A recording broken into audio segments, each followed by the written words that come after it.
We are here in a 2007 Lexus LS. We're about to install the Hamilton upgrade kit for CarPlay and Android Auto. I absolutely love this vehicle. It's so timeless. We're about to make a game-changing difference and make it feel brand new. We're gonna add wireless and wired CarPlay and Android Auto right into the factory screen with this system. Engineered here in Raleigh, North Carolina, made with the highest quality components, including a gold-plated circuit board, our system is designed to go the distance. It's going to preserve all of your factory features. Long holding the voice speech button on the steering wheel for 3 seconds will bring you back to that original operating system where you don't lose anything at all. Of course, your original backup camera will continue to work as well. You can see here, shifting to reverse brings it up and right back to CarPlay. Backed by a 3-year warranty called the Hamilton Guarantee. It means we're going to take great care of you before, during, or after your purchase. Let's dive in and get started. Here it is. Let's get started. Before beginning the installation, we have a few important safety steps. Go ahead and put the car in neutral. Make sure the parking brake is applied, the vehicle's on a level surface, and the wheels are chalked. Then we're going to come under here and we're going to disconnect the negative cable from the battery to make sure that power is off to the vehicle. Press down in the center of these clips to remove them.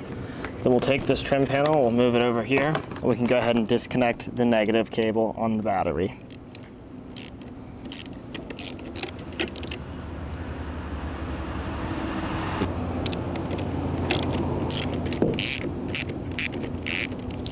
We're going to begin by removing the leather-covered trim panels on either side of the center console. We'll rock them out, and then there's a clip here.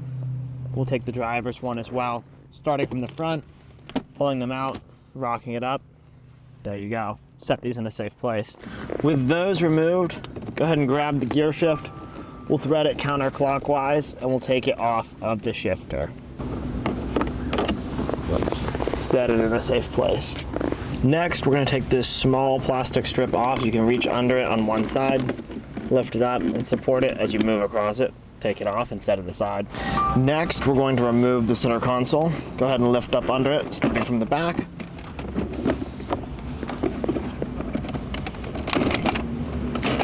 We'll set it aside. Next, we're going to remove these 2 screws here. You can use a large Phillips head, or if they're tight, use a 10mm socket.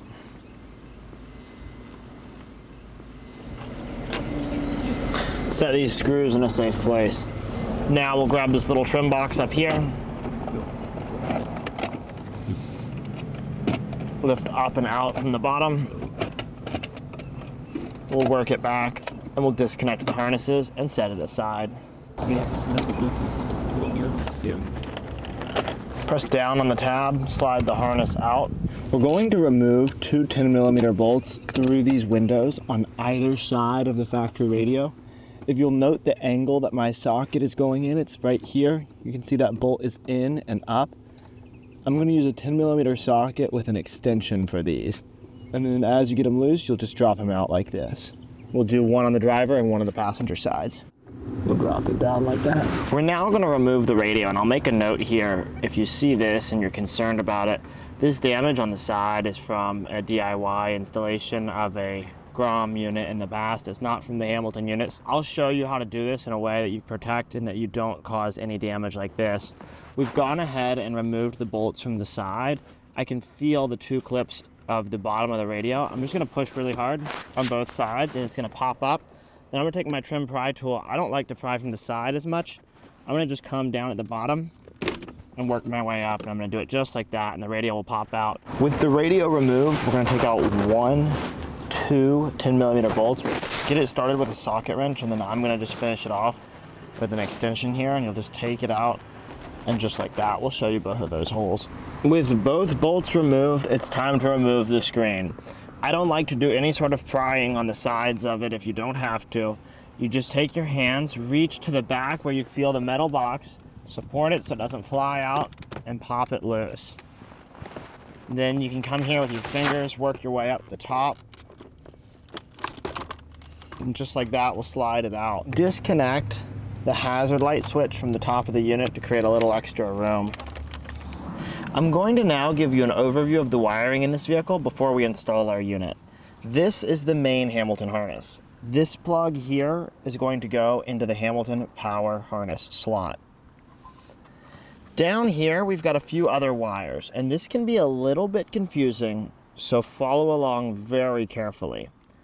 We're going to refer to the back of the screen and the back of the radio. This is the radio, this is the screen. You've got a wire labeled audio here, a big harness. We're going to pull a wire out of the back of the radio, plug it into the Hamilton female, and we're going to plug the Hamilton male into the back of the radio. We've got this one labeled power here. We're going to pull a wire out of the back of the screen, plug it into the Hamilton female, and we'll plug the Hamilton male into the back of the screen. Now you've got these three other connectors, and this is confusing, these little connectors here, and they all say Mark Levinson. Well, what does this mean? On the back of the radio, and this is only the back of the radio we're talking about now, if you have a blue connector that looks like this from the factory plugged into the back of the radio, you'll press down on the clip, remove your factory wire, plug in the Hamilton Mark Levinson wire. That's the dark blue one. Your factory one would then be unused. These little ones, A and B, would not be connected together if you have the blue on the back of the radio. If you do not have a blue wire that looks like this from the factory in the back of the radio, you're not going to use this one at all. It'll simply be left free hanging, and you will connect these together. Okay, so if you have no blue port on the back of the radio, A and B get connected together, and this one is not used. Awesome. Now, this is going to be our accessory harness here. We're going to have a wire here that's going to plug into the USB portion on the Hamilton box, just like that. And we have this USB female wire. This will be for your wired CarPlay, wired Android Auto, if you ever need to load files from customer service onto your system via USB. This is your Hamilton USB.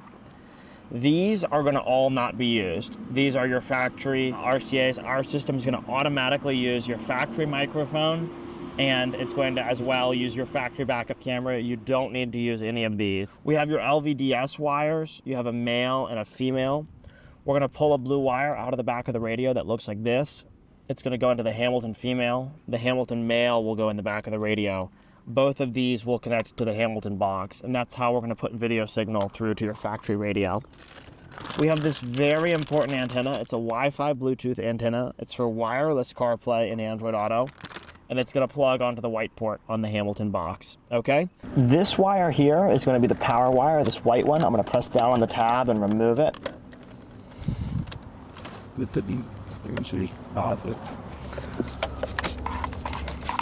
We're going to connect it to the Hamilton female. And we're going to take the Hamilton male and connect it in its place. Make sure that you hear it click in. Now we're going to take the audio and Mark Levinson wires and just make sure that you go around this plastic cross member here so that they don't get in the way when we're reinstalling it. Pull them out down here. And I'll just set this screen out of the way for just a minute.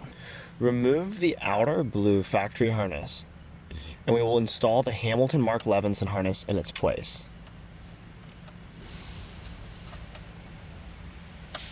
The inside blue harness will stay in the same position. Do not touch this one. We will install the Mark Levinson one in this connection here. We're going to be installing the box down here, so we're going to go ahead and remove this tab. You may need to use a trim pry tool to take it out, but we'll go ahead and remove it, and then we'll be able to take the carpet down all the way around like this, and this will give us room back in here. This is the Hamilton USB. We're going to use this for wired CarPlay, wired Android Auto, or if you ever need to load files from customer service onto your device. It's going to look a little bit different in this video than yours. The reason is this customer added this USB extension to his lower trim box. These USB extensions are okay for charging your phone. This USB will also charge your phone, but they're not going to be great for wired CarPlay or wired Android Auto. They're typically not as good as the factory Apple cables. So what we would usually recommend would be taking this and routing it somewhere alongside the center console where you can plug your phone in directly to the Hamilton USB.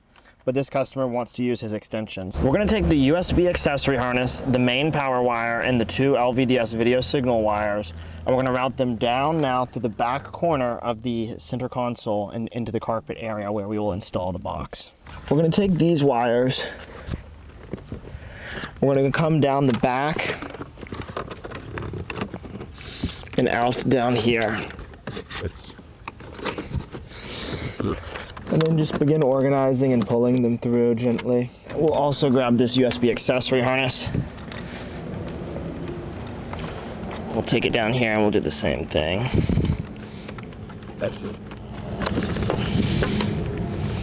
Just like that.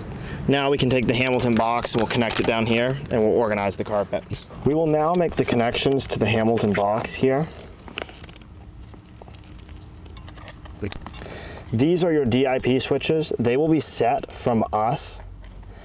If they need to be changed in the future, we'll include a little piece of literature in your box that will tell you how to set your DIP switches.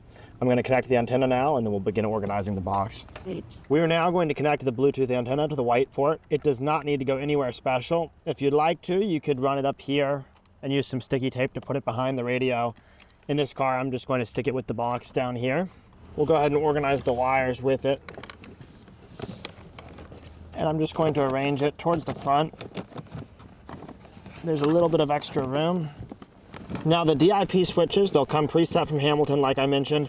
If you were in a normal car, what you would do would be arranging your USB port most likely somewhere right here or in your glove box, somewhere convenient. We'll mold this back so it's the exact shape of the original transmission tunnel. Nobody would ever be able to tell it's here. We'll put our clip back in. If you see these wires hanging out in my video, I just want you to know these have nothing to do with our system. This customer brought us his car with a competitor system he had installed. He asked us to remove it and install ours. And these wires were wires he had spliced into his factory harness for the competitors. Ours is going to use your factory harness. It's going to use your factory microphone and backup camera with no splicing required. With all of the wiring connections made, we're going to go ahead and set the screen back into place. What I'm going to recommend at this time is that you boot up your car, make sure all the connections are plugged in. Let's test the screen, make sure CarPlay works, audio, everything. If you need to talk to Hamilton, you can give us a call now while you've got everything easily accessible. So we'll go ahead and do that now. We'll be right back to you. With the wiring completed, we can go ahead and reverse the initial steps and close up the system. And just like that, you'll have the Hamilton upgrade kit installed, wireless and wired CarPlay and Android Auto. What a terrific difference it's made. If you have questions about the install, you can give us a call at 919-858-2890, and you can talk to me or one of my team members. We have upgrade kits for almost every model of Lexus and Toyota, Infiniti, Subaru, and Nissan also. Check us out at hamiltonmotorcompany.com.